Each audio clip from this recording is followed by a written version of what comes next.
be Christian. Can you repeat the question? Yeah, the question was, do these atheists that I debate claim to be Christian? Not atheists don't, but some of the evolutionists do. Yes. It's not the same kind of Christian I would claim that I am. You know, I don't see, what kind of a God would use suffering and misfits and death to accomplish his creation, you know? My way of thinking, God made it perfect, man messed it up, instead of God made a mess and evolution fixed it up. So, but yeah, several certainly would claim to be Christian. It confuses me. Other questions? If anybody has questions, let me know. I'll come up. We have a few that were sent in. What now? A few were sent in. A few what? Questions? Oh, a few questions sent in. Okay, sure. Most of them are in Russian, so I'll try to translate.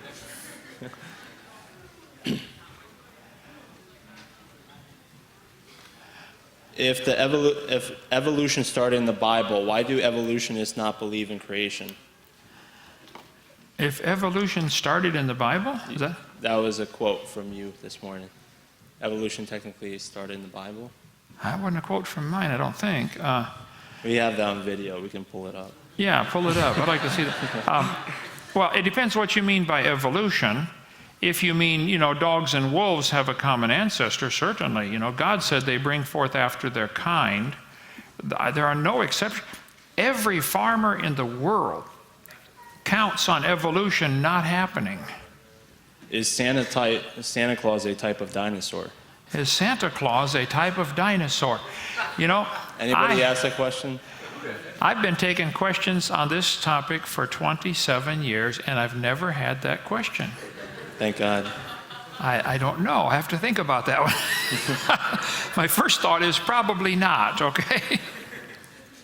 Is there any new information about the chemical tracks that are, as you presented today? There are many people who are doing research on the chemtrails and what's happening, trying to reduce the population of the planet. I have a few websites, I think, at the bottom of the slide here. I try to put everything right on the slide so you can get all of my PowerPoint slides for $50 on a thumb drive, starting, I think, Monday at the office. They're producing that. So check with drdino.com.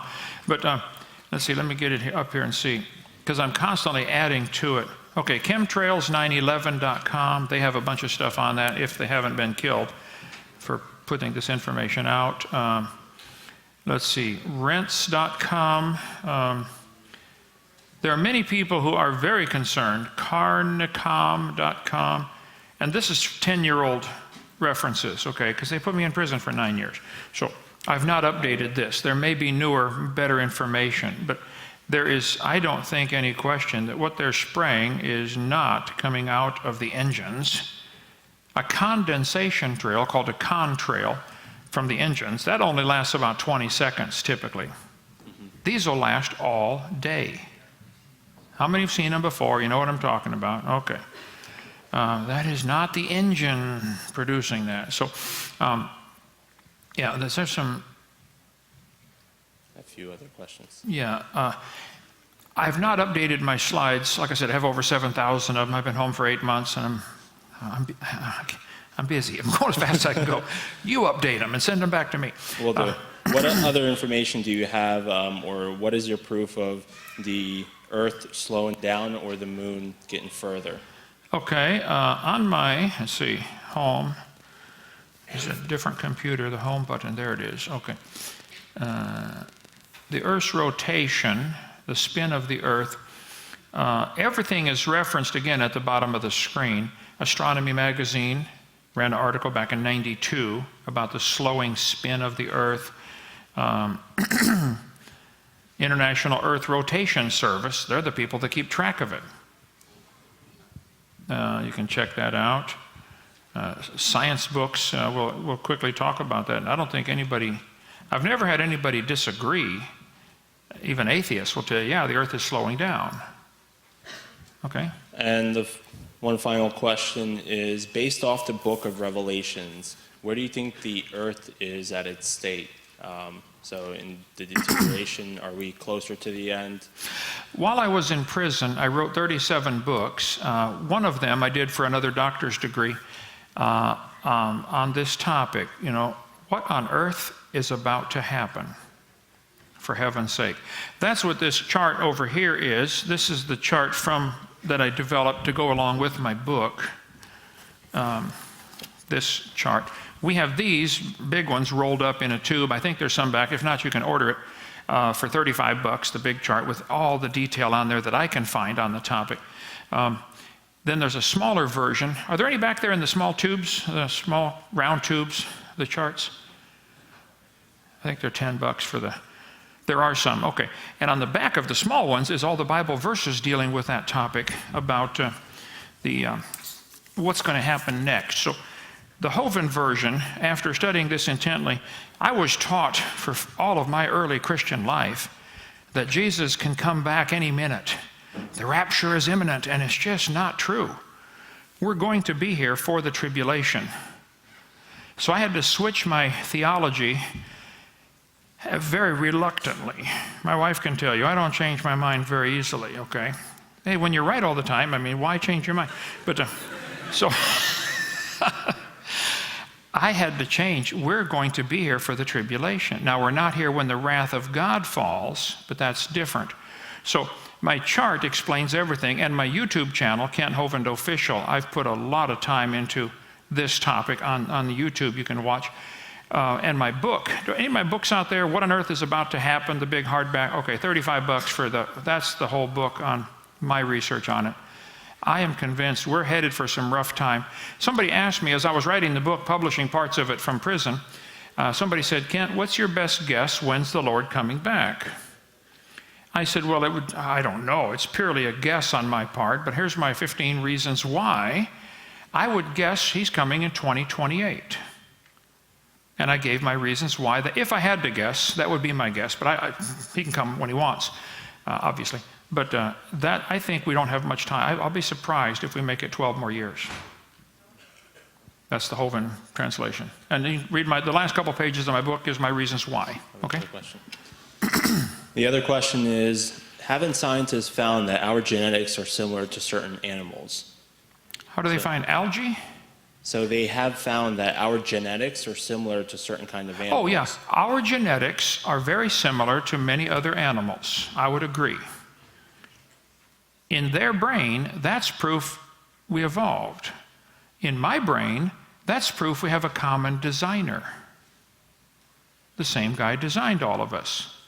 Microsoft PowerPoint has thousands and thousands of lines of code.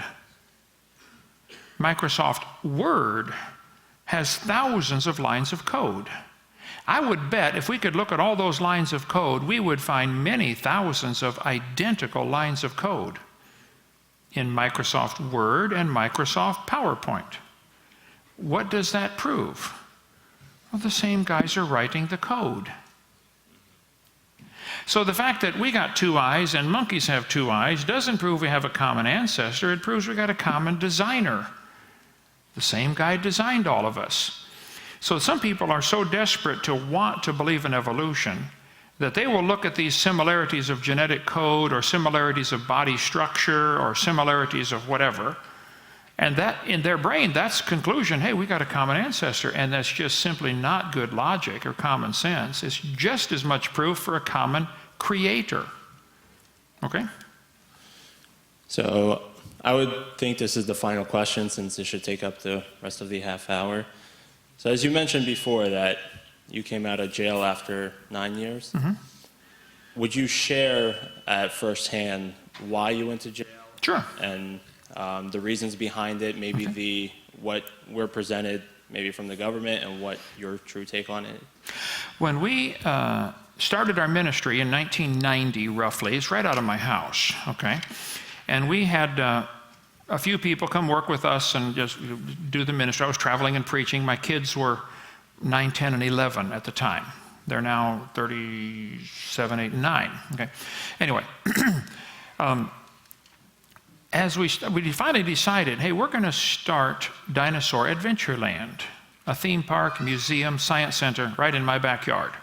People were coming anyway to stop at my house. Hey, Brother Hovind, I saw your videotapes. These are great. Can I come visit? You know, so people were coming all the time to visit, so we just started, let them come, and we'll, you know, make it practical. So we started buying up houses in the neighborhood. I can show you that. Let's see.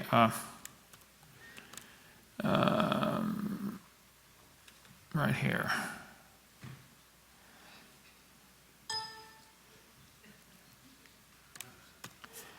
There.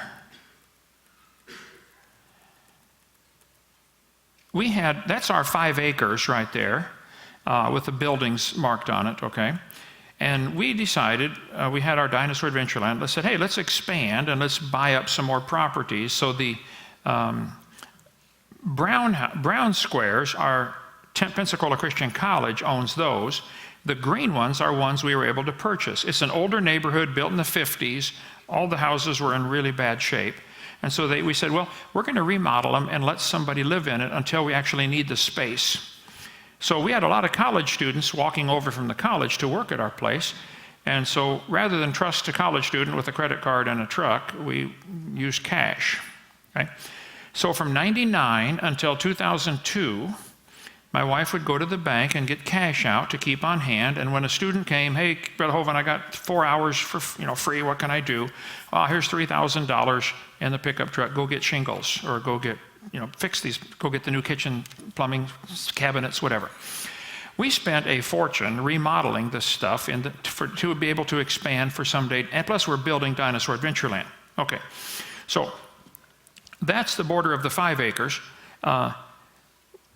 My wife, the pastor said, try to keep your withdrawals under $10,000, because if you go over 10, they're going to think you're a drug dealer and, put you on the radar. I said, okay. So every 12 days average, my wife would go to the bank, withdraw $9,500. People were supporting our ministry so we could do this and build this stuff. So about every 12 days, she'd make one single withdrawal of $9,500 of ministry money to spend on ministry projects. We're building Dinosaur Adventureland. Okay.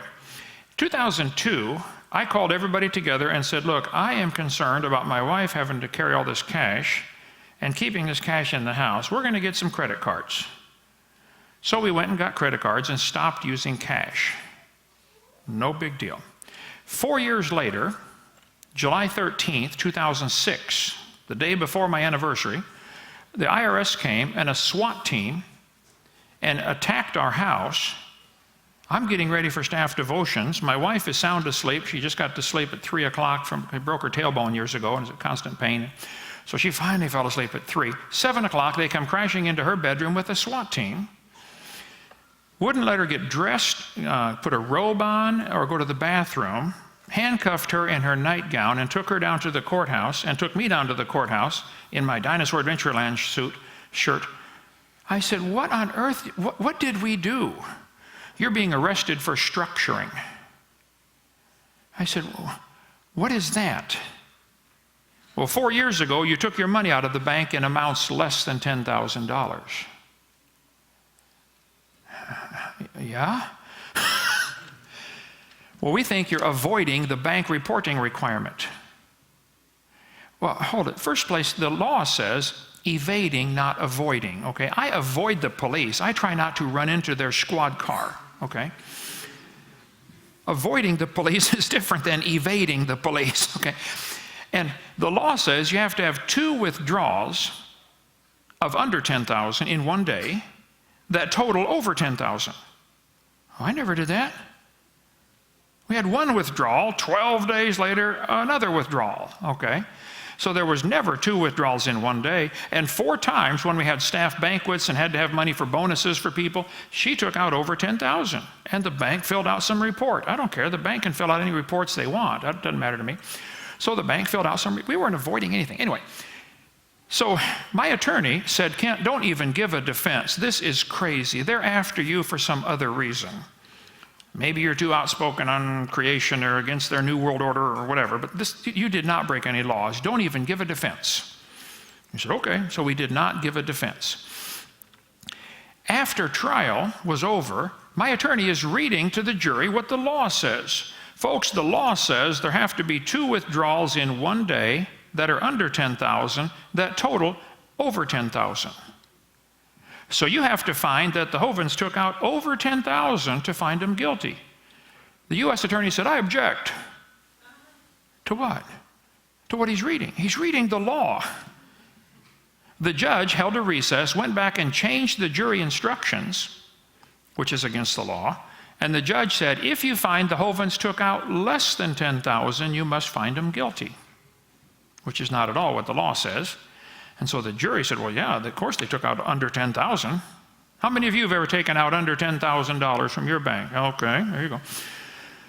Well, yeah. So they found us guilty, both of us. They took me immediately in handcuffs to jail. They moved me 32 times while I was in their system to keep me shut up. Didn't work. A lot of this book was written from jail, you know, so I'm in good company, okay.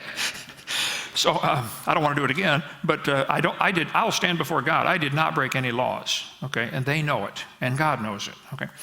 But anyway, I spent almost 9 years in prison for structuring, taking our own money out of our own bank to pay our own bills.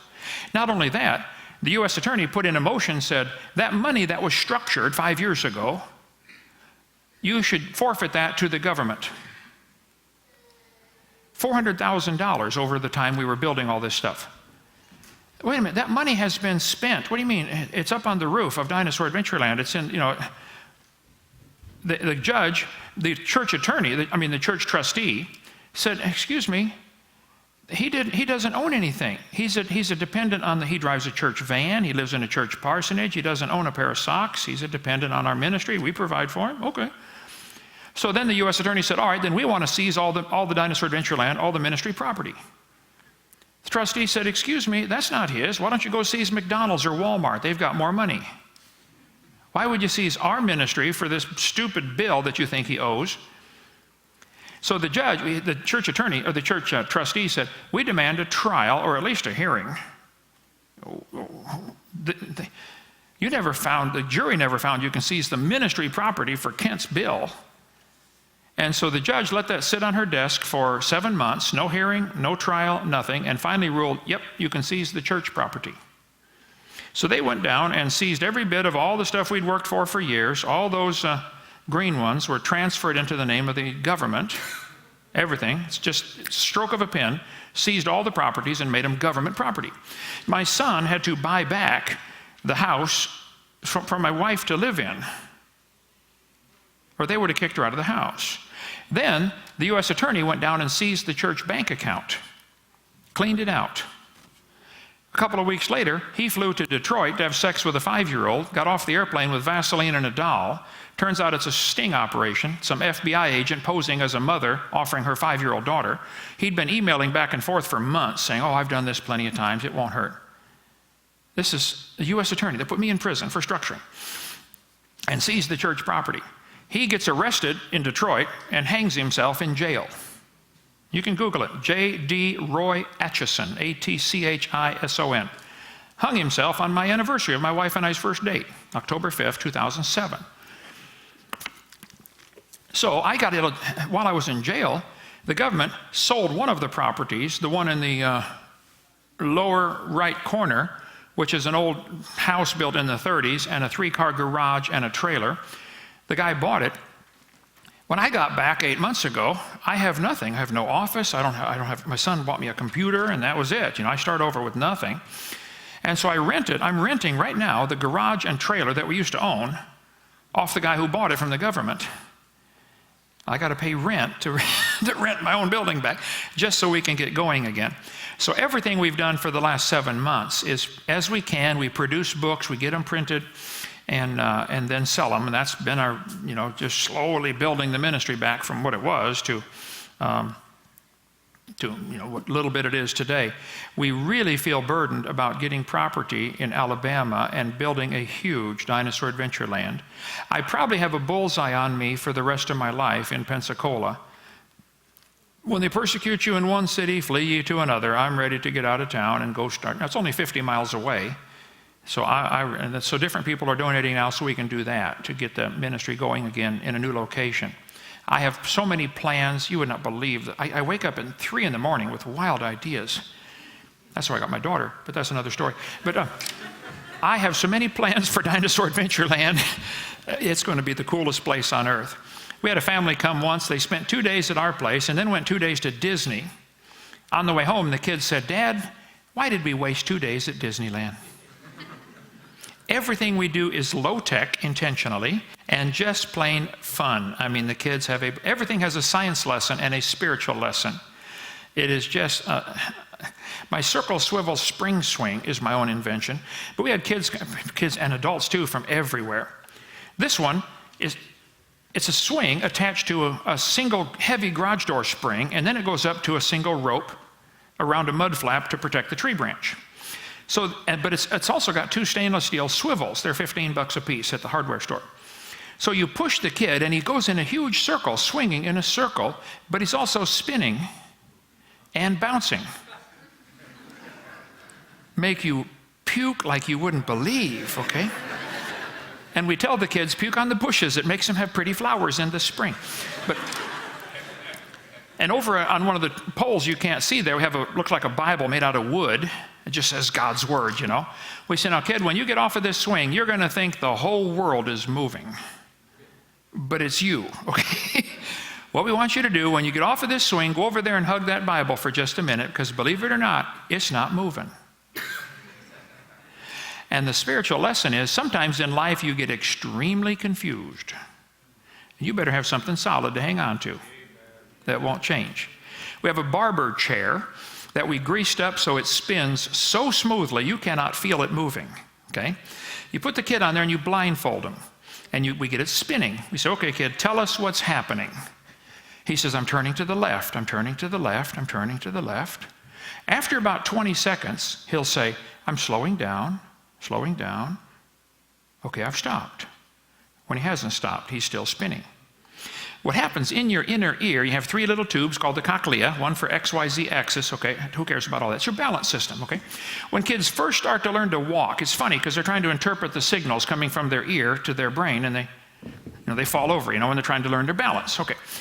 Well, the kid is spinning on the chair, and inside those little tubes is a fluid that goes around that triggers little nerves to tell you you're moving. That's what your balance system is, okay? But after about 20 seconds, inertia makes the fluid catch up with the tube, and you no longer feel the sensation of moving. You think you've stopped when you haven't, okay? You're still spinning. So then we stop the chair, and the kid says, whoa, I'm turning to the right really fast. It's the fluid in the ear going really fast, okay? He's sitting still. Then you pull the blindfolds off, and whoa, whoa, whoa, he's dizzy, and he's sitting perfectly still. And all over around this chair, we have displays of airplanes that have crashed, smashed up airplanes. And we say, kids, a pilot has to learn to trust the gauges. He cannot trust what he feels in his head. You have to have an external source to trust. You can't trust your ear. You just saw it. You can't trust what you feel. You have to trust an external source. And a pilot has to get instrument flight rating, IFR, or they will crash the plane. And kids, you cannot trust what goes on inside your heart or inside your head. What does the Word say?